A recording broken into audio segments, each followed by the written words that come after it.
Hello friends, welcome back to CAD Practice. Today we are going to construct the third part of toy plane. In previous two parts we have constructed the first part, the fuselage, and the second part, the horizontal tail.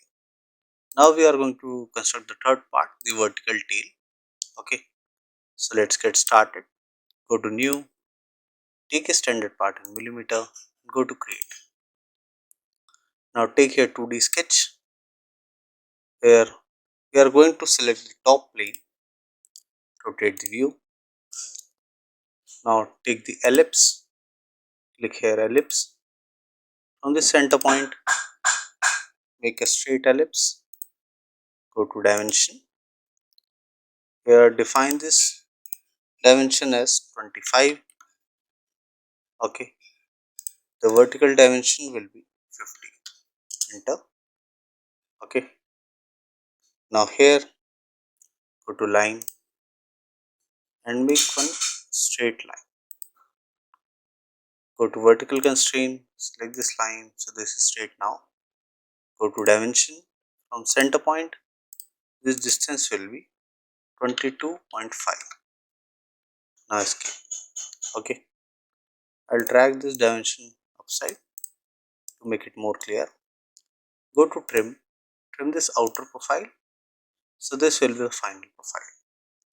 Finish sketch, take extrude.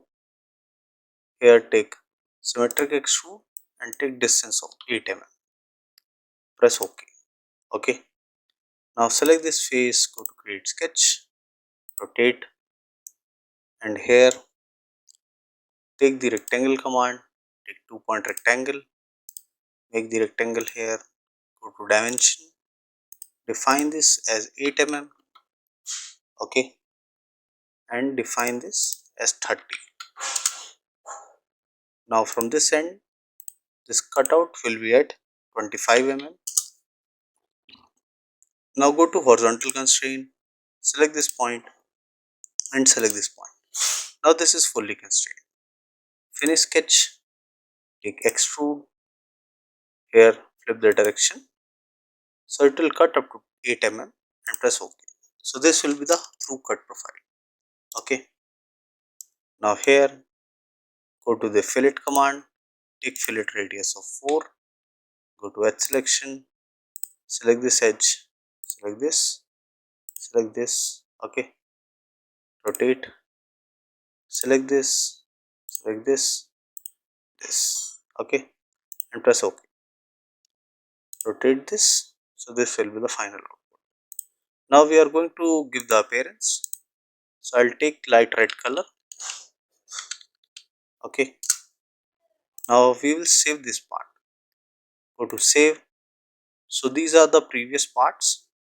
I'll click on the second part and just change it to 3 and change this to vertical. So this is the vertical tail and save it. Okay. For the previous parts, you can watch the previous videos of part 1 and 2, and for the further parts and assembly, please keep watching. Thank you.